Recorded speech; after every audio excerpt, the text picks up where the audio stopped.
Shalom, shalom. Shalom, shalom. Brother Gadal Gabar Yahweh, with service of Yahweh while Yahweh Shah Camp here in Wisconsin. First, I'm going to start by giving all praise, honor, and glory due to Yahweh, Bahashem, Yahweh Shah, Bahashem, Ha-Rach, Quadash. All praise to Heavenly Father, who the world ignorantly calls God. In the name of His only begotten Son, who the world ignorantly calls Jesus Christ, in the name of Holy Spirit. Double honors to the elder apostle, elder bishops of Great Millstone, Stewart Will. Peace and blessings to hopeful elect. Shalom, shalom. Alright, so this is, we just ended for another defending of the gospel that Hispanics and Native Americans are Israelites. Alright, Hispanics and Native Americans are Israelites. They're the northern kingdom, right, of the of one of the kingdoms of the nation of Israel, right? So I just wanted to bring out some of this. This is from JTA.org. And it's like when colonists thought the Native Americans were lost Jews. And let me get this Bible precept first. This is 2nd Ezra, chapter 13, and verse 40. Those are the 10 tribes which were carried away prisoners out of their own land in the time of Hosea, the king, whom Salmanasar, the king of Assyria, led away captive, and he carried them over the waters. And so came they unto another land, right? So they came over to another area, right? And then if you read into that, Salmanasar the fifth, if I'm not mistaken, started that siege, and it was later picked up by Sargon the second, if I'm not mistaken, right? And this is before Judah, the southern kingdom, went into captivity under the Babylonians around 605 BC, right? And it was all the way up to 539 BC, right, for the captivity of Judah in Babylon.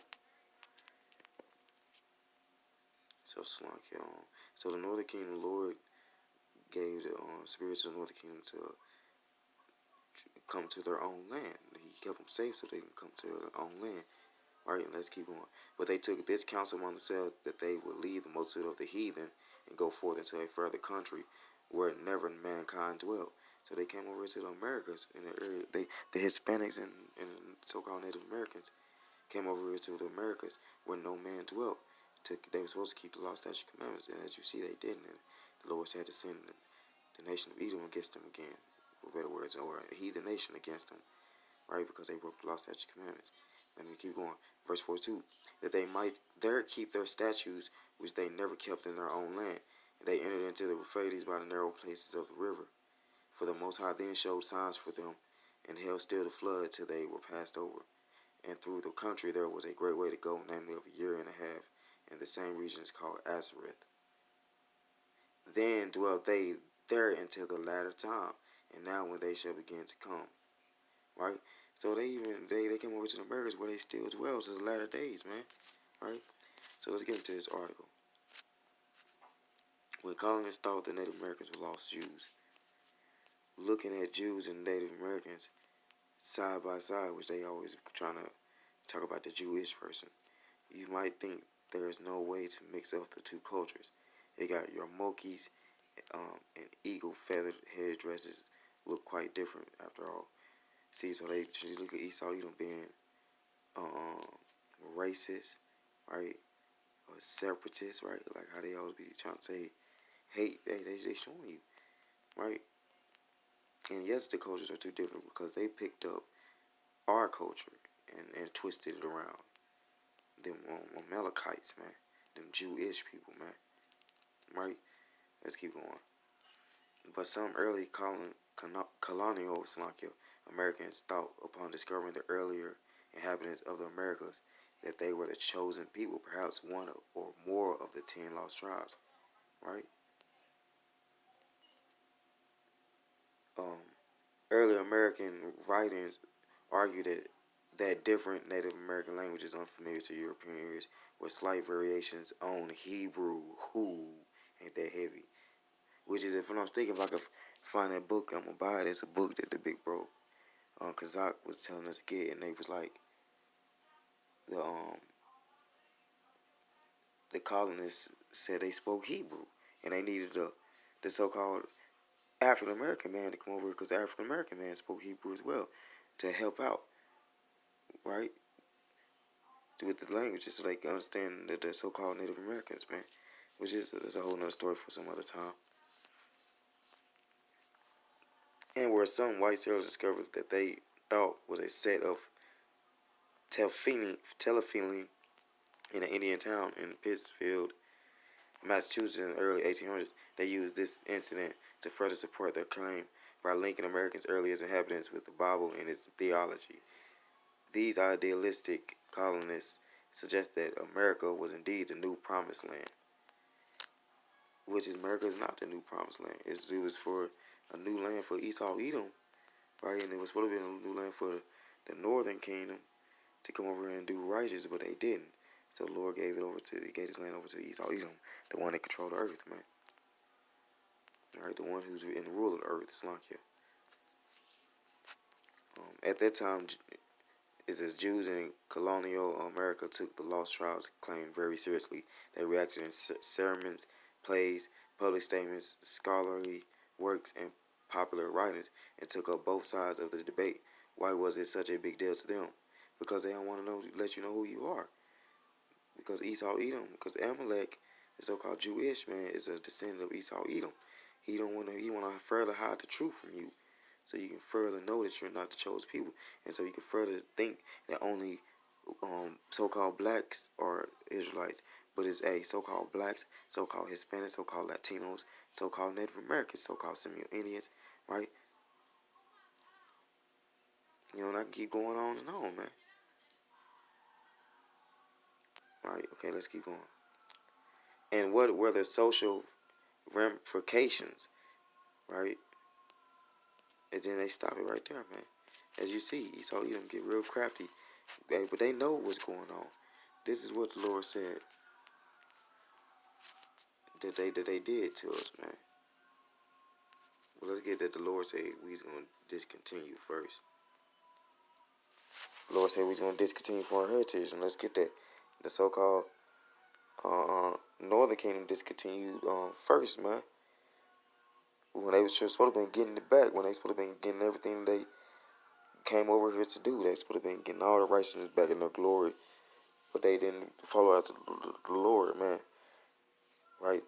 So I just wanted to get this. This is Jeremiah 17:4. And thou even thyself shalt discontinue from thy heritage that I gave thee, and I will cause thee to serve thy enemies in the land which thou knowest not. For ye have kindled a fire in my anger, which shall burn forever. So this is part of our curses, man, to discontinue from our heritage, man.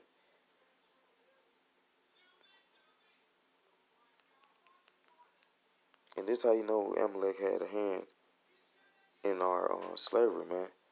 Right?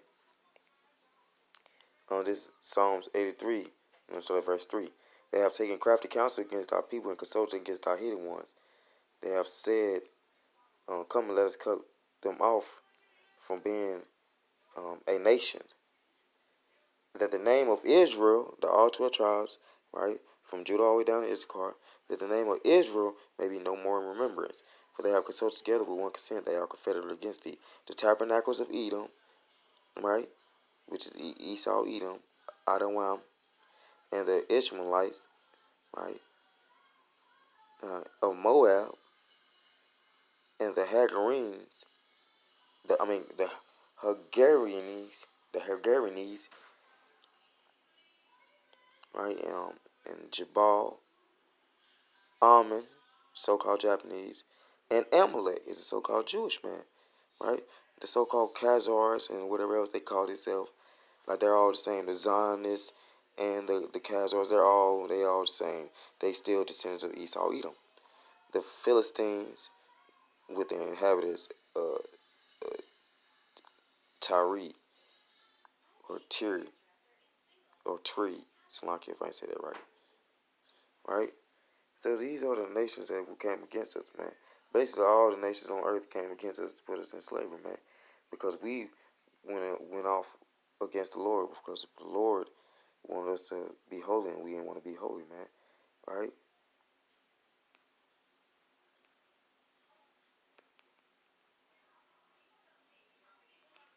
Let's look at that so you can further prove that um, Amalek is a descendant of Esau. So I can further prove that, then I'm going to close it.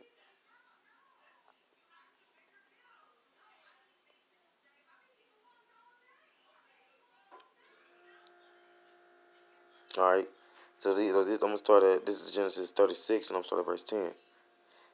These are the names of Esau's son: Eliphaz, the son of Adah, the wife of Esau; Reuel, the son of Bashemoth, the wife of Esau. And the sons of Eliphaz were Teman, Omar, Zepho, and Gatam, and Kanaz. And Timnah was concubine to Eliphaz, Esau's son, and she bare to Eliphaz Amalek. And these were the sons of Adah, Esau's wife. You see that? Did you hear that? So Amalek is a descendant of Esau, Edom, man. And you can read that in Genesis 36, man. You know, you can read that in Genesis 36 to you. Black only Israelites, and to you people who always think that the Jewish man is the biblical child of the Lord when he's not, man. So with that, I want to say, call Halah and love, Allah Nawa, Yahweh Bashim, Mashah, Bashim, Rakakodash. This is your brother Gadal Gabar Yahweh with service of Yahweh, while Yahweh Shah camp here in Wisconsin. Hey, double honors to the elder apostles, elder bishops of Great Millstones through well. Peace and blessings to the hopeful elect. Hey, Shalom, Shalom. Shalom, Wabarakim, Lapakarim, Yasha Allah, Shini Kabak, Awala Wakal, Lazakoino, Wahasha Yakinawa, Yasha Allah Ba'ayat. Shalom. Baba.